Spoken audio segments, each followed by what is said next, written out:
اعوذ باللہ من الشیطان الرجیم بسم اللہ الرحمن الرحیم الحمد للہ رب العالمین الصلاۃ والسلام علی رسولہ الکریم وعلی اہل بیتہ الطیبین الطاہرین المعصومین اللہم صلی علی محمد وآل محمد۔ خداوند متعال کا شکر ہے، اس کا احسان ہے کہ اس نے زندگی عنایت فرمائی اور اتنی عمر عنایت فرمائی کہ اس سال بھی ماہ محرم کو درک کر رہے ہیں۔ اس کی نعمت کا جتنا شکر ادا کریں کم ہے۔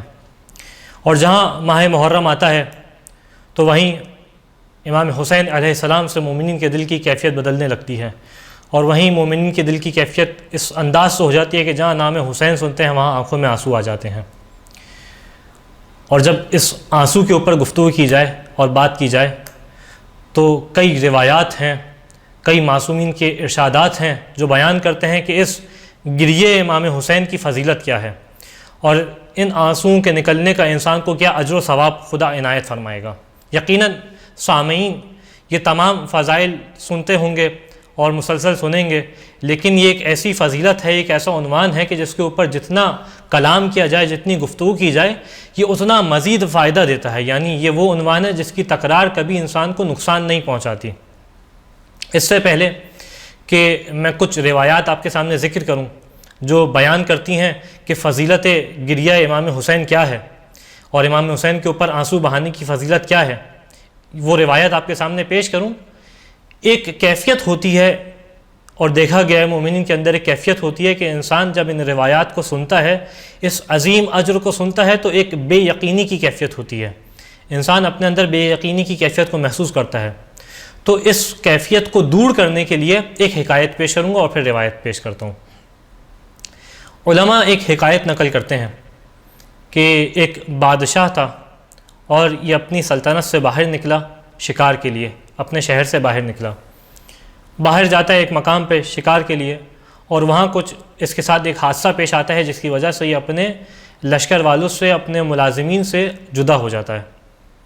جدا ہونے کے بعد یہ راہ میں بھٹکتا ہوا اور راہ میں بے چین طریقے سے اپنے سپاہیوں کو، اپنے لشکر والوں کو ڈھونڈتا ہوا ایک مقام تک پہنچتا ہے۔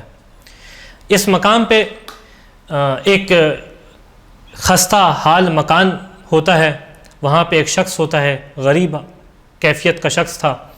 یہ بادشاہ اس شخص کے پاس جاتا ہے۔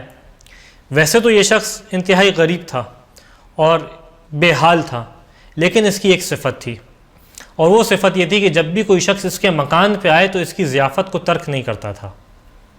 اب بادشاہ اس کے مکان پہ آیا اور دیکھا کہ کوئی شخص ہے، اب یہ جانتا نہیں ہے کہ یہ وقت کا حاکم ہے، یہ وقت کا بادشاہ ہے۔ جیسے ہی اس بادشاہ کو دیکھا تو ارادہ کیا کہ بادشاہ کی ضیافت کریں۔ اب مشکل یہ تھی کہ اس کے پاس فقط ایک بھیڑ تھی جو ضیافت کے طور پہ پیش کر سکتا تھا، لیکن اگر یہ بھیڑ اس نے ذبح کر دی تو اسی سے اس کو دودھ ملنا ہے، اسی سے باقی چیزیں بھی اس کو ملنی ہیں۔ لیکن کیونکہ ضیافت کو ترک نہیں کر سکتا تھا، لہٰذا اس نے اس بادشاہ کے لیے اپنی بھیڑ کو ذبح کر دیا، اور کل سرمایہ جو اس کے پاس تھا وہ اس نے ضیافت کے اوپر لگا دیا، اور بادشاہ کے سامنے اس کو ذبح کر کے بنا کے پیش کیا۔ واقعہ گزر گیا، بادشاہ اپنے لشکر والوں سے مل گیا، واپس اپنے محل آ گیا۔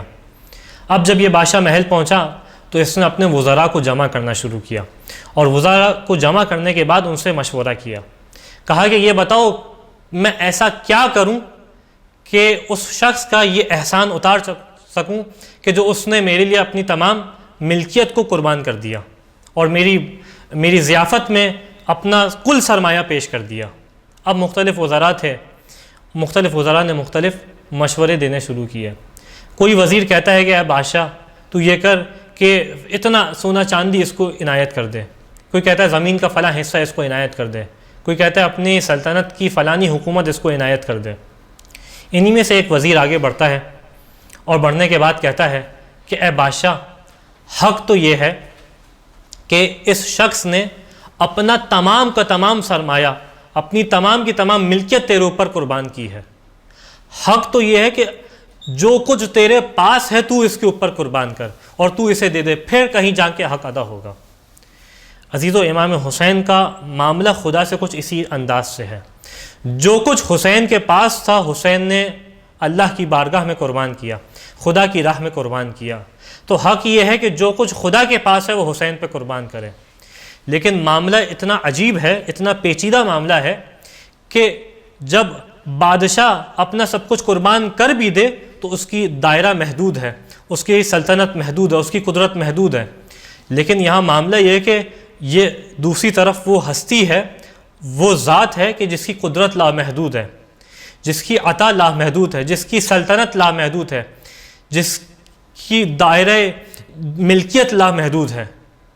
تو ہمیں سمجھ یہ آتا ہے کہ اب یہاں یہ فرق نہیں پڑتا کہ خدا کتنا عطا کر سکتا ہے، اب یہ فرق یہ پڑتا ہے کہ حسین کے فرش پہ آنے والے عزادار کی جھولی میں گنجائش کتنی ہے. جتنا یہ لے سکتا ہے خدا اسے اتنا عطا کرے گا. اب اس حسین کے رشتے کو خدا سے ذہن میں رکھتے ہوئے ان روایات کو سنیے گا.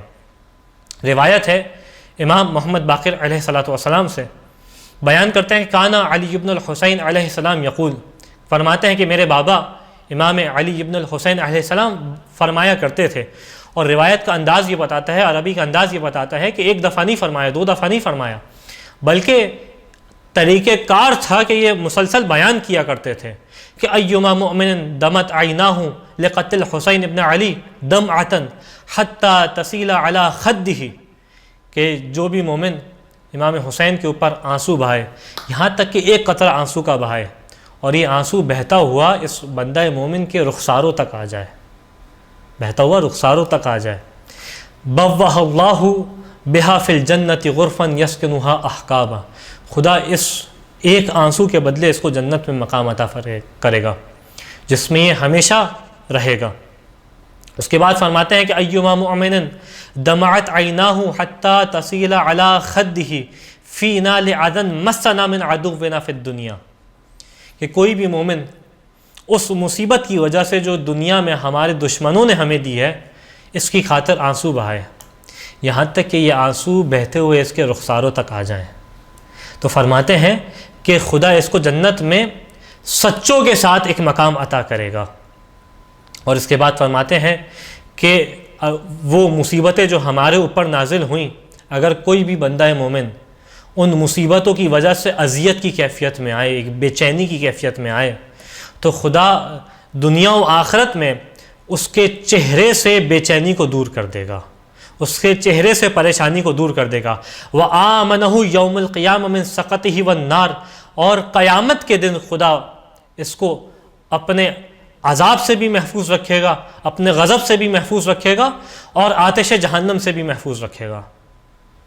لیکن عزیزو یہ وہ روایت ہے جس کے اندر بیان کیا کہ آنسو بہتے ہوئے رخساروں تک آ جائیں. میں کہتا ہوں یہ مرحلہ بھی بہت ہے، اس سے پہلے کے مرحلے بھی عجیب انداز سے بیان کیا.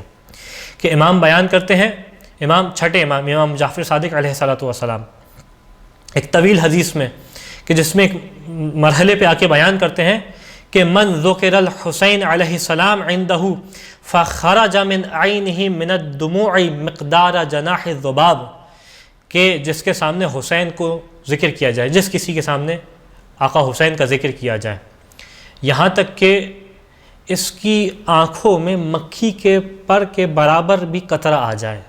یہ قطرہ بہتا ہوا رخساروں تک نہ آئے، صرف آنکھیں نم ہو جائیں، مکھی کے پر کے برابر بھی آنسو آ جائیں.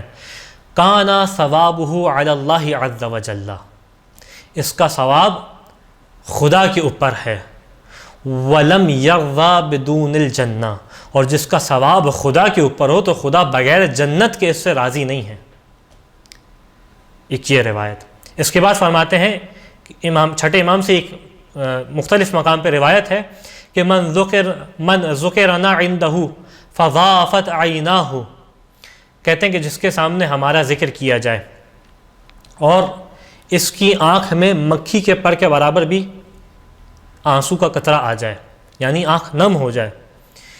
غفر اللہ ذنوبہ ولو کان مثل زبد البحر، خدا اس کے تمام گناہوں کو معاف کر دے گا اگرچہ کف دریا کے برابر ہی کیوں نہ ہو، اگرچہ سمندر کے برابر ہی کیوں نہ ہو، خدا اس کے تمام گناہوں کو معاف کر دے گا.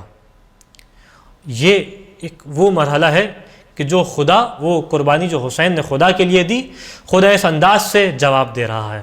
خداوند متعال سے دعا ہے کہ اس ماہ محرم میں ہمیں زیادہ سے زیادہ حسین کی عزاداری کرنے کی توفیق عطا فرما، اور اس ماہ محرم میں ہمیں زیادہ سے زیادہ حسین ابن علی کے اوپر ان آنسوؤں کو نکالنے کی توفیق عطا فرما، ہمارے دلوں کی کیفیت کو زیادہ سے زیادہ حسین کے لیے بے چین کر دے۔ اے پالنے والے، تجھے حسین کا واسطہ تمام مومنین کی مشکلات کو آسان فرما۔ وآخر الدعوانا الحمد للہ رب العالمین۔